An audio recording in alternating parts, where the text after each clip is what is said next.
ముందుగా అందరికీ నమస్తే, అస్సలాము అలైకుం, వందనాలు.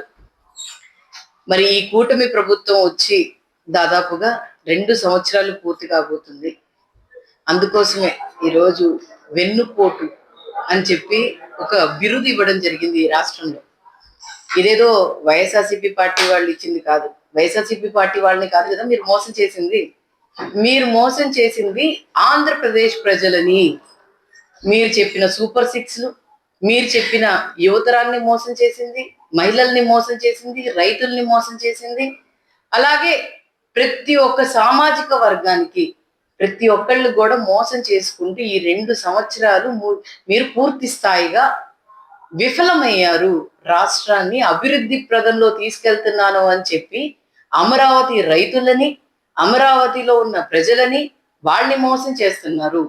అలాగే మహిళల్ని మరీ ముఖ్యంగా, ఎందుకంటే 50% మహిళలు ఉంటే వాళ్ళకి ఆశ పుట్టించి వాళ్ళని నమ్మి మోసం చేసి వాళ్ళ ద్వారా ఓట్లు వేయించుకొని ఈరోజు గెలిచి ఈరోజు కుర్చీలో కూర్చొని మీ జేబులు నింపుకుంటూ, మీ ఎమ్మెల్యేలు జేబులు నింపుకుంటూ, మీ ఎమ్మెల్యేలు చేస్తున్న అరాచకాల్ని కప్పిపుచ్చుకుంటూ ఈ విధంగా పాలన చేసుకుంటూ 2 సంవత్సరాలు పూర్తి స్థాయిగా కంప్లీట్ చేశారు.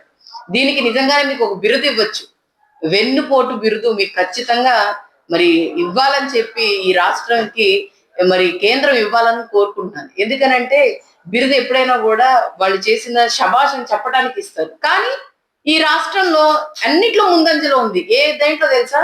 క్రైమ్ రేట్ లో ముందంజలో ఉంది.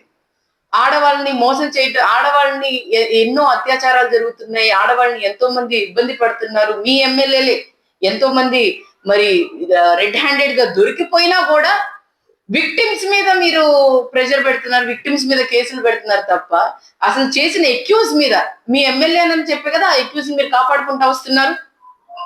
ఎంతో మందిని హత్య చేశారు. ఒకళ్ళ మీద అయినా చర్యలు తీసుకున్నారా? మీరు మరీ ఏవైనా అంటే ఏమో సోషల్ మీడియాలో ఏదైనా పోస్ట్ పెడితే జైల్లో పంపిస్తారు, ఏవైనా మీ గురించి మాట్లాడితే జైల్లో పంపిస్తారు, మీ గురించి ఏదైనా తప్పుడు ప్రచారం రాస్తే వాళ్ళని ఇబ్బంది పెడతారు. కానీ మీరు ఎప్పుడు ఏదైనా తప్పుడు ప్రచారం చేస్తే లేకపోతే తప్పుడు రాతలు రాస్తే మేము చర్యలు తీసుకోకూడదు.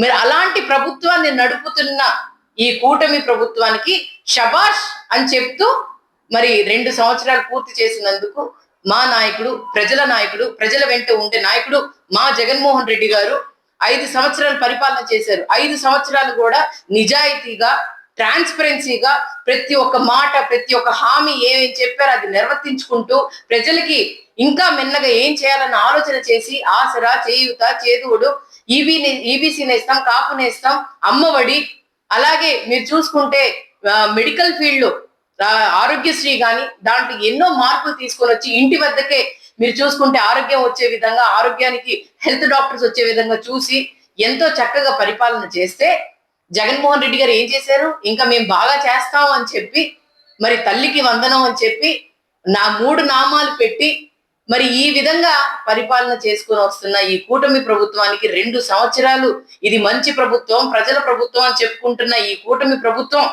వీళ్ళందరికీ శబాష్ అని చెప్పుకుంటూ మరి మేము రేపటి నుంచి 4వ తారీఖున 5వ తారీఖున వీళ్ళు చేస్తున్న ఘనకార్యాలని ప్రజల్లోకి తీసుకెళ్తూ రేపు ఒక ప్రొటెస్ట్ చేస్తున్నాము.